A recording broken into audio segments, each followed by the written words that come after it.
In this video, we're going to continue looking at the gas laws by looking at two new laws. The first one is going to be looking at the relationship between pressure and temperature.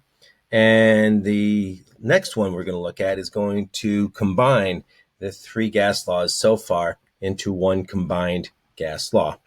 So Gay-Lussac was a French chemist who studied pressure and temperature of gases.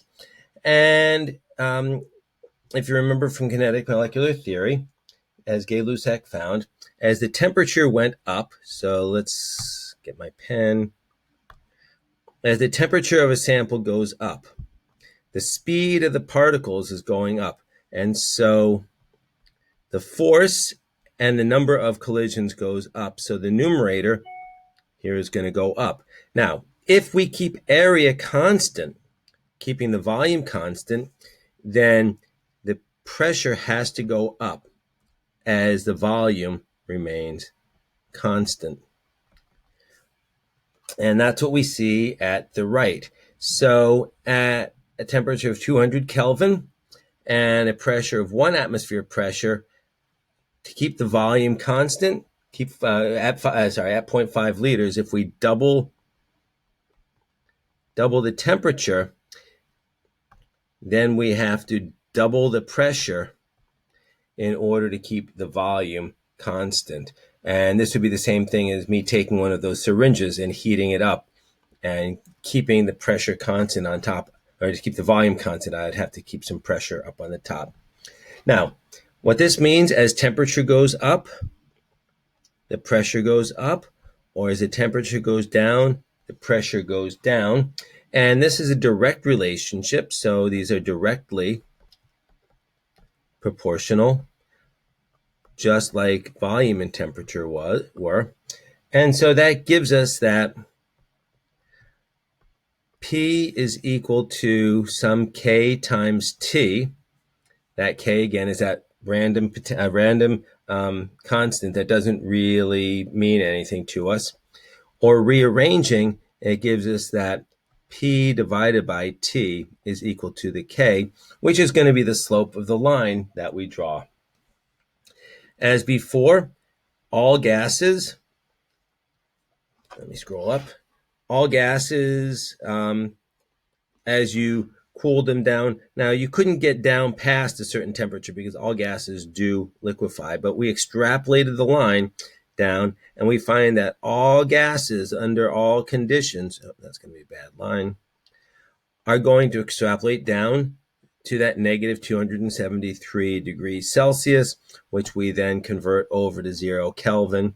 And we have the same graphs here, but we have another way of verifying that when we have no pressure, we can't get any lower in temperature. Now, at absolute zero, what that means is that there's no energy. Remember, the kinetic energy is the measure of the temperature. So if kinetic energy is proportional to the temperature and the temperature is equal to zero, if temperature equals zero, that means the kinetic energy must equal zero. And this actually is a more conceptually satisfying, in my mind anyway, way of looking at why it is you can't get any lower in that temperature than that temperature. You can't go down below zero energy. As before, we're going to need Kelvin, our absolute temperature, when we have any temperature issues. Now, so all motion stops. Sorry, that's what I wanted to put here. All motion stops. And we're going to derive another equation. So if P of T change, again, at any point along this curve, we'd have that P1 over T1 is the same as P1 over P2 over T2, because the slope, that equals that K, which equals the slope. So if you put those two equal to each other, P1 over T1 is equal to P2 over T2, since they equal each other, we can now use this form for Gay-Lussac's law. And setting it up is going to be pretty much the same as the Charles's law equation. we're going to be given an initial pressure P1 and an initial temperature T1, but T1 we need to calculate 25 degrees C plus 273 is equal to 298 Kelvin. First thing you do is always do that calculation.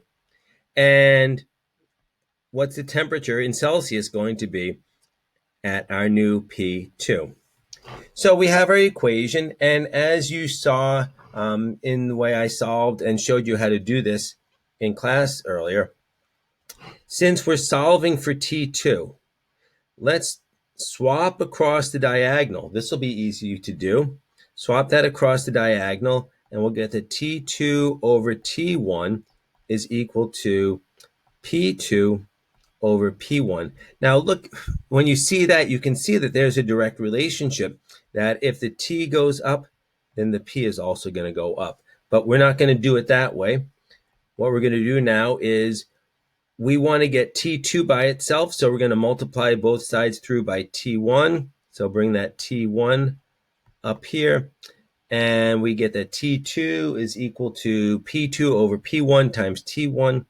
And now we can plug our, let me write that out just so you can see it. T2 is equal to P2. We can write T1 here divided by P1. And now let's plug in our numbers, that plug and chug we talked about. P2 was 101.3 kPa, so basically 1 atmosphere. T1 was 298 Kelvin. Divide that by 125.0 kPa, that was our P1, and we get a new temperature of 241.5 Kelvin. Now, did the pressure and temperature go in the right direction? So the pressure went up, right? So P2 was higher, and so T2, oh, sorry, am I getting that backwards? P2 is higher. No, P2 is lower. P2 is lower. And so that means that T2 was also lower, and that fits right there. See, sometimes I get a little confused as well. Now, I did ask you for the final temperature in degrees Celsius.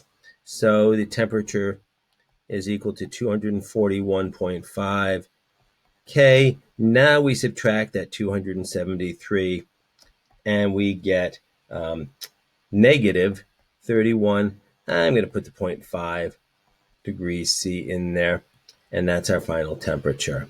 So we cooled that down quite a bit.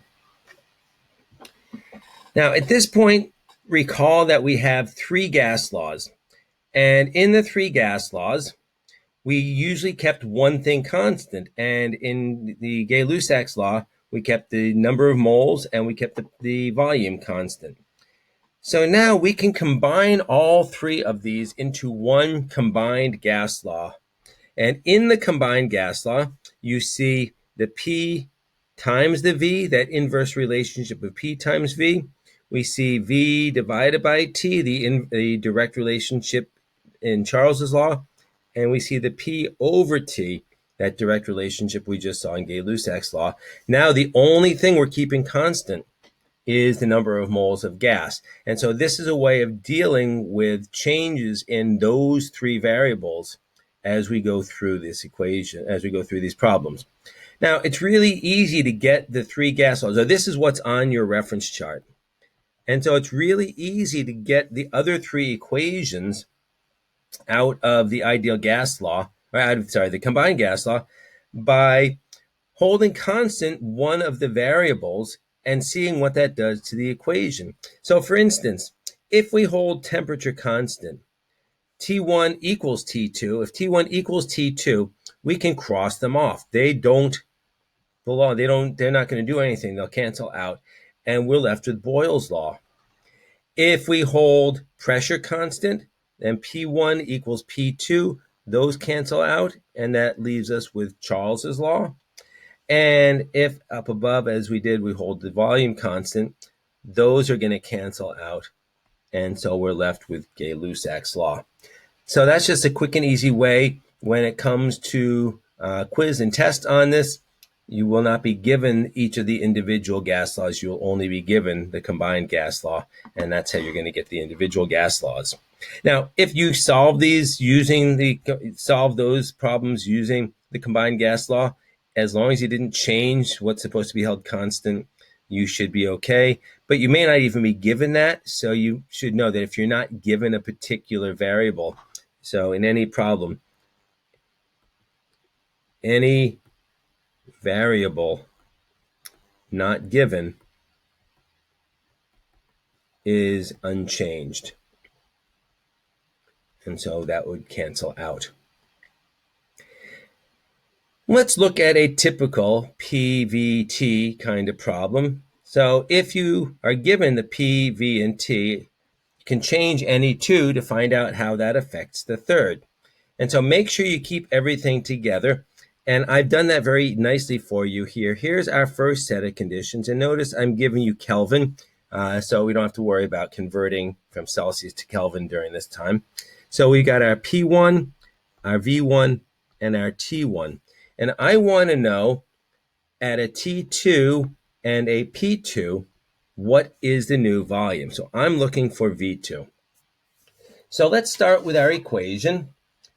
And for this one, you're probably going to have to cross multiply and divide because it's a little trickier. So cross multiply P1 V1 times T2. Notice the P's and V's have the same subscript and the T is different, and that's going to equal P2 V2 times T1. And we wanted V2.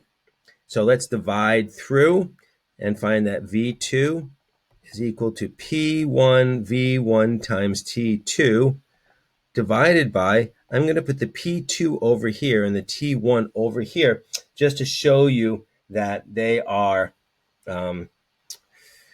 that they're gonna show us what the ratios are in a few moments. Plug everything in.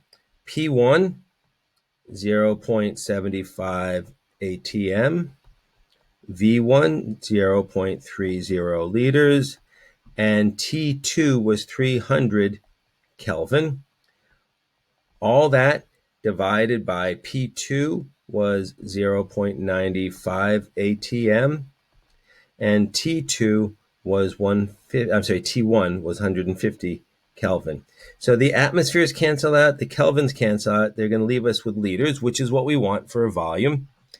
And when you do the math, of course, if you do the zigzag math, which you can do, divide, multiply,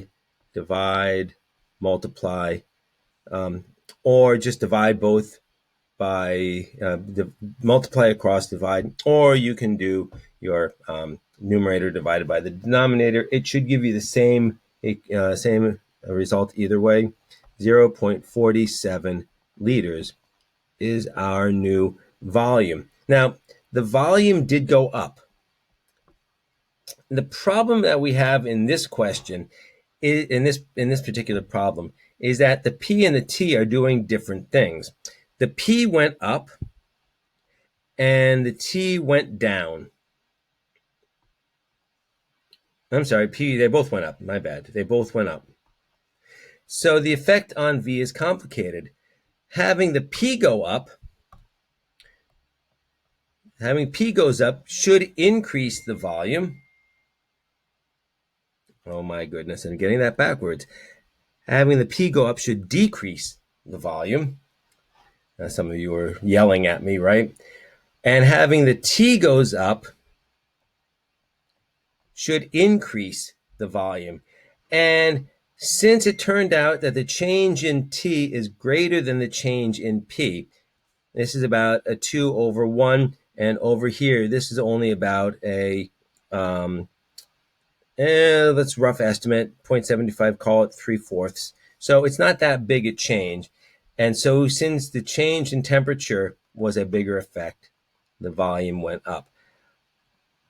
Do I expect you to do that sort of evaluation? It's a little tricky. So no, not really. But if you can try to start doing something like that, then it might be a little helpful to you. All right, so this is the homework for tonight. We're going to have some problems on Gay-Lussac's law. We'll have some problems on PVT combined gas law. And we will see you next time in class.